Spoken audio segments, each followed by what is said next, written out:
কিয় দাঁত পোকে খায় আপোনালোকে হয়তো দেখা পাব আপোনালোকৰ দাঁতবিলাকৰ আলু আৰু গুৰিৰ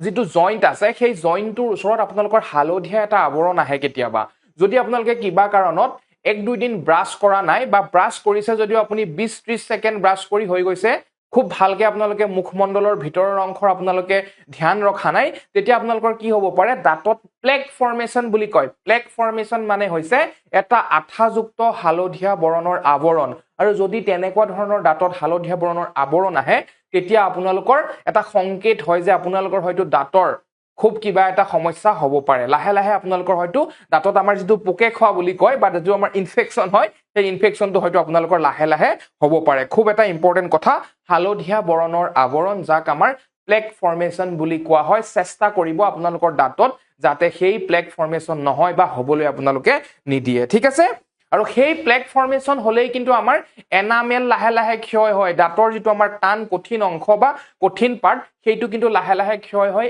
আমাৰ যেটো প্লেক ফৰ্মেশন হোৱা বা হালধীয়া বৰণৰ আৱৰণটো অহাৰ পিছতে আমাৰ লাহে লাহে দাঁত ক্ষয় যাবলৈ আমাৰ আৰম্ভ হয় কিন্তু